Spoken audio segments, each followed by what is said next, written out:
Nous allons parler dans cette vidéo des nombres premiers et nous allons voir dans une première partie qu'est-ce qu'un nombre premier. Donc en première partie, qu'est-ce qu'un nombre premier. Donc donner une définition et donner quelques exemples pour avoir les idées claires. Et en deuxième partie, nous allons voir comment savoir si un nombre est premier.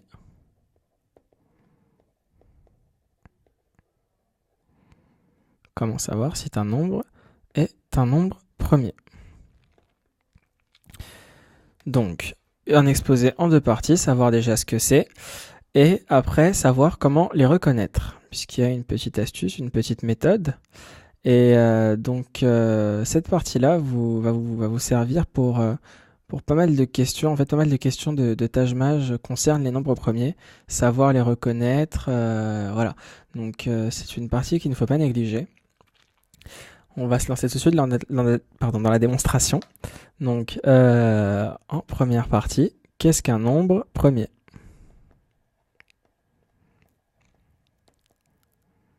Qu'est-ce qu'un nombre premier? On va commencer par une définition. Donc, définition, je vais vous la lire. On dit qu'un nombre est premier lorsqu'il est divisible par 1 et par lui-même, sachant que ce 1 et ce lui-même en question sont distincts. Donc, définition. Un nombre, je vais noter ça NB, est premier lorsqu'il est divisible par 1 et lui-même, sachant que ces deux diviseurs sont distincts. Voilà. Donc, on va s'intéresser à la première partie de la définition, qui est un nombre premier lorsqu'il est divisible par 1 et lui-même. La deuxième partie de la définition va concerner quelques subtilités sur un nombre en particulier, donc on verra ça tout à l'heure.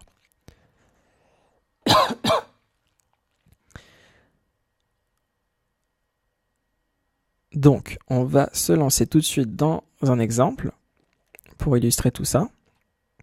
On va prendre l'exemple du nombre 2. Est-ce que 2 est premier? Alors, on va parcourir tous les nombres positifs, hormis le 0, on ne compte jamais le 0 pour tout ce qui est des nombres premiers, donc tous les nombres positifs jusqu'à 2, et on va vérifier quel nombre en fait divise 2. Donc, on parcourt ces nombres, on a un premier nombre qui est 1. Alors, est-ce que 1 est un diviseur de 2? On va faire le test. Pour savoir si un nombre divise un autre, il suffit de diviser de cette façon-là et vérifier que le reste est nul. Donc ici, on a 1 fois 2 qui donne 2. Donc 2 moins 2, 0. Ici, on a un reste nul. Donc 1 est bien un diviseur de 2. Une petite parenthèse pour montrer un nombre qui n'est pas un diviseur d'un autre.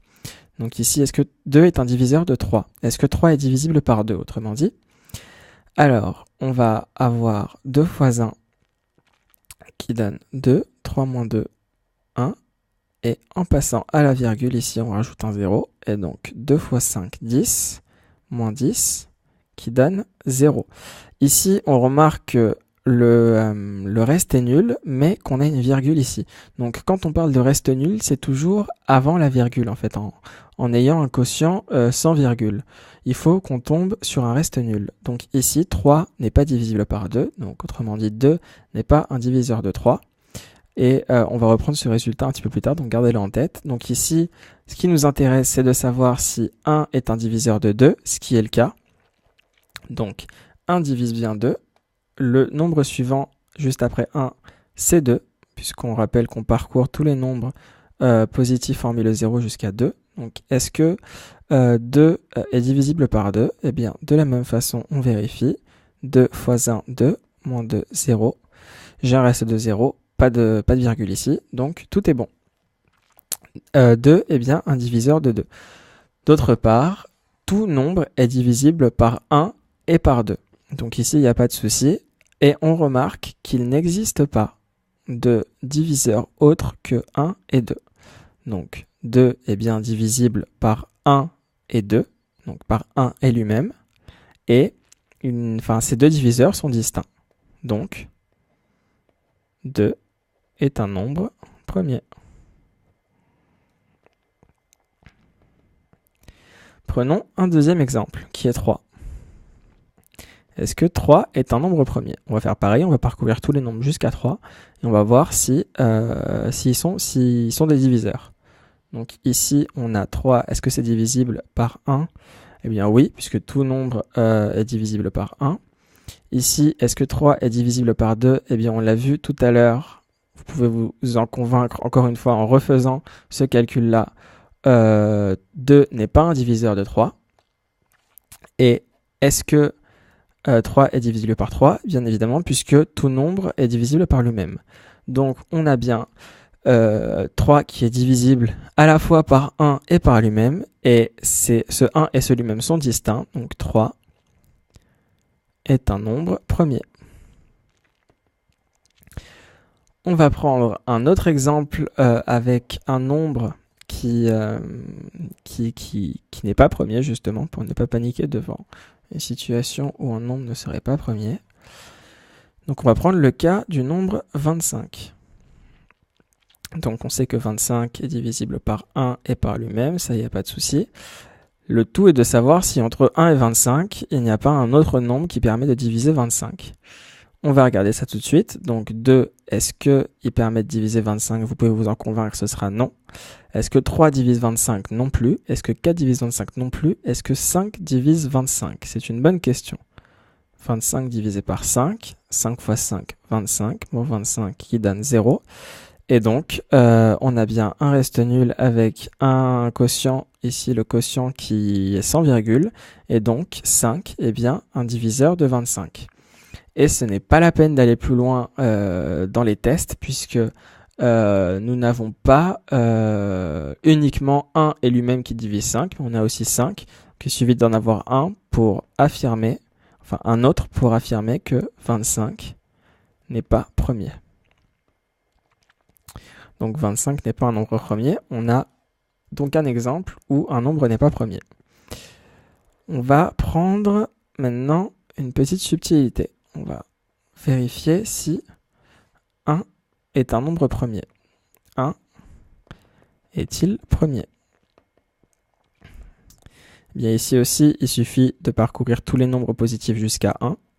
C'est-à-dire 1, c'est le seul élément qu'il y a. Et est-ce que 1 divise 1? Eh bien, tout nombre est divisible par 1, c'est le cas. On remarque que 1, eh bien, c'est le 1 de la définition, mais 1, c'est aussi lui-même. Mais on remarque également que les deux diviseurs en question ne sont pas distincts. Il s'agit d'un seul et même nombre, qui est 1. Et donc, 1, comme les critères ne sont pas remplis, les critères de la définition ne sont pas remplis, 1 n'est pas premier. Voilà, donc là, on a clairement la subtilité qu'on avait dans la deuxième partie de la définition. Donc faites-y attention, 1 n'est pas un nombre premier, parce qu'on peut penser en regardant les premiers nombres premiers, les premiers de la liste. On a 2, 3, 5, 7, 11, etc. On peut penser qu'il y a une histoire de parité, puisqu'on a la présence du 3, la présence du 5, du 7, du 11, qui sont tous des nombres impairs. Et ici, on a le vilain petit canard, le 2, qui est un nombre pair. Et donc, le 2 étant un nombre pair dans la liste, il ne s'agit tout simplement pas d'une question de parité, et de toute façon, le 1 n'est pas présent, le 1 qui est un nombre impair, donc semblable à cela, donc il ne s'agit certainement pas d'une question de parité. D'autre part, il vous est conseillé de connaître tous vos nombres premiers jusqu'à 101. Donc de 1 qui ne l'est pas, donc de 2, on commence à 2, jusqu'à 101. Et quand on dit qu'il est conseillé, on dirait plutôt qu'il est incontournable de les connaître. Maintenant, lorsqu'un nombre est supérieur à 101, comment savoir s'il est premier? Donc, deuxième partie. Comment savoir si un nombre est premier?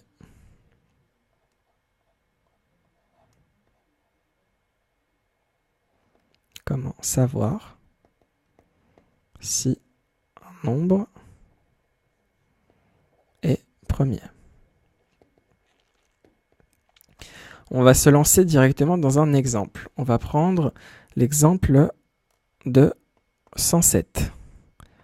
Est-ce que 107 est premier? 107 est-il premier?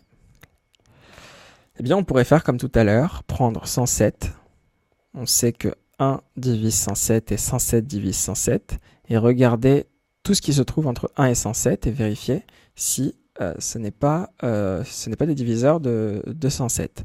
Vous vous doutez bien que pour des nombres un peu plus grands, 1028, 100 425, ça va être un peu compliqué. Donc on va appliquer une méthode. Cette méthode, on va l'écrire en toutes lettres. Elle va consister à tester la divisibilité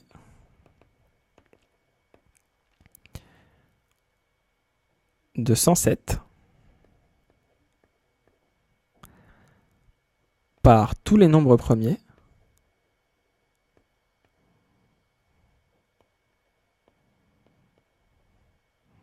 ce qui restreint déjà la liste, mais attention, par tous les nombres premiers jusqu'à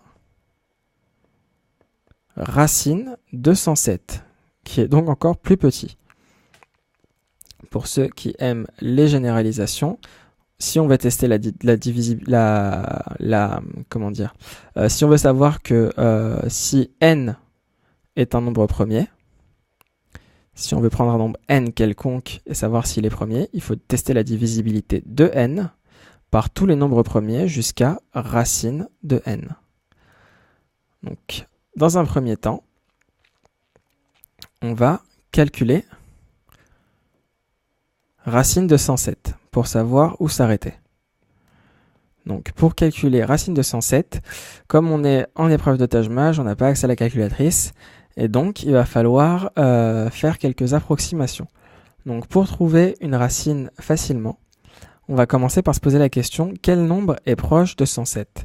Eh bien, le nombre le plus proche de 107, ça va être 100. Pourquoi est-ce qu'on a choisi 100? En fait, on choisit un nombre de façon à ce qu'il soit le carré de quelque chose. Donc ici, 100, on sait que c'est 10 au carré. Et pour trouver la racine de 107, eh bien, il suffit de faire racine de 10 au carré et racine de quelque chose au carré. C'est la chose en question. Donc ici, comme on a racine de 100 qui est égale à 10, on sait que racine de 107, c'est à peu près égal à 10. Donc ici, 10 est à peu près égal à racine de 107. Donc on sait que ce 10-là, ça va être notre limite pour tester en fait la divisibilité de 107 par tous les nombres premiers. Donc le palier, ça va être 10. Et on va écrire tous les nombres premiers jusqu'à 10, qui est donc proche de la racine de 107. Tous les nombres premiers jusqu'à 10, eh bien, c'est 2, 3, 5 et 7. Et donc, on va voir si ces nombres-là sont des diviseurs de 107. Donc, 107 divisé par 2, est-ce que 2 est un diviseur de 107 ? La réponse est non. Et là, je vous invite à aller voir la vidéo critères de divisibilité, qui est une autre vidéo Prepaya, donc peut-être la regarder avant de se lancer dans cette démonstration. Donc 107 n'est pas divisible par 2. Est-ce que 107 est divisible par 3? Non plus. 107 divisible par 5? Non plus. 107 divisible par 7? Non plus, puisqu'on a les deux premiers chiffres, donc 10 moins 2 fois le dernier chiffre qui est 7. Qui est égal à moins 4, et moins 4, ce n'est pas divisible par 7. Donc, 107 n'est divisible par aucun des nombres premiers jusqu'à racine de 107, et donc ça implique que 107 est un nombre premier.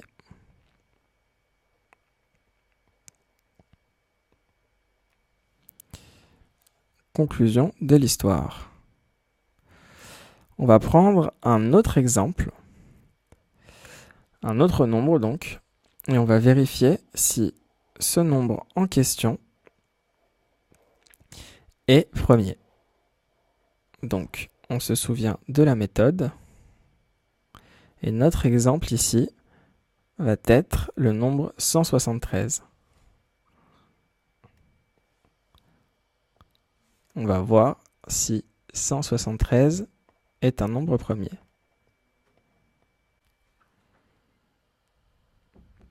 « 173 est-il un nombre premier ?» Alors, on va commencer par calculer racine de 173. Racine de 173, comme on a vu tout à l'heure, il faut trouver un nombre proche de 173 qui permet d'avoir quelque chose au carré. Donc 173, c'est proche de 169, et 169, c'est 13 au carré. Alors comment je sais ça? Parce qu'il faut connaître tous vos carrés jusqu'à 20, c'est incontournable. Donc on le sait que 13 au carré est égal à 169. Lorsqu'on prend la racine de 169 qui est proche donc de la racine de 173, on obtient racine de 13 au carré, c'est-à-dire 13. Et donc le 13 est proche de racine de 173. Donc tout comme tout à l'heure, je vais prendre tous mes nombres premiers jusqu'à 13, d'où l'utilité de les connaître jusqu'à 101. Donc mes nombres premiers jusqu'à 13, j'ai 2, 3, 5, 7, 11 et 13. Est-ce que 173 est divisible par 2? Non. Divisible par 3 non plus. Divisible par 5 non plus. En fait, il n'est divisible par aucun de ces nombres. Pour les premiers, ici, les critères de divisibilité de l'autre vidéo permettent de répondre. Ici, par 13, il suffit de remarquer que 13 fois 13... à 13 fois 13, il faut ajouter 4. Et donc, ce 4 est inférieur à 13. Et comme le reste est inférieur à 13, eh bien, le 173 ne sera pas divisible par 13. Et donc, ici aussi, 173 est un nombre premier. Ce qui vient conclure notre démonstration, notre vidéo sur les nombres premiers.